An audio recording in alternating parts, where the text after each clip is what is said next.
നമുക്കിന്ന് സ്വാദിഷ്ടമായ ഒരു സോയ കീമ ഉണ്ടാക്കാം. അതിന് വേണ്ട സാധനങ്ങൾ: 100 ഗ്രാം സോയ എടുക്കാം, കാശ്മീരി മുളക് പൊടി 1 സ്പൂൺ, സാദാ മുളക് പൊടി 1 സ്പൂൺ, മഞ്ഞൾപ്പൊടി 1/4 സ്പൂൺ, കുരുമുളക് പൊടി 1/2 spoon, garam masala 1/4 spoon, mutton masala 1/2 spoon, ആവശ്യത്തിന് ഉപ്പ്.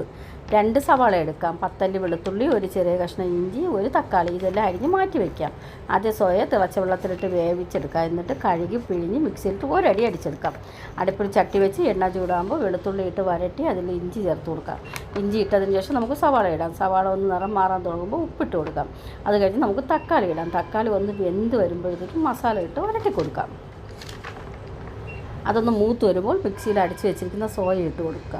അതിട്ട് വരട്ടി സോയയും മസാലയും എല്ലാം കൂടെ പിടിച്ച് വന്ന് എണ്ണ തെളിഞ്ഞ് വരുമ്പോൾ നമുക്ക് ലേശം ഉപ്പ് കൂടെ ഇട്ട് കൊടുക്കും. ഉപ്പിൻ്റെ കുറവുണ്ടെങ്കിൽ ആ സമയത്ത് ഉപ്പിട്ട് കൊടുക്കാം. അത് കഴിഞ്ഞ് ലേശം പച്ച വെളിച്ചെണ്ണയും മല്ലിയിലയും ചേർത്ത് നമുക്ക് വാങ്ങി വയ്ക്കാം. നല്ല സ്വാദിഷ്ടമായ സോയ കീമ റെഡി. എല്ലാവരും ഉണ്ടാക്കി നോക്കണം. നല്ല ടേസ്റ്റാണ്.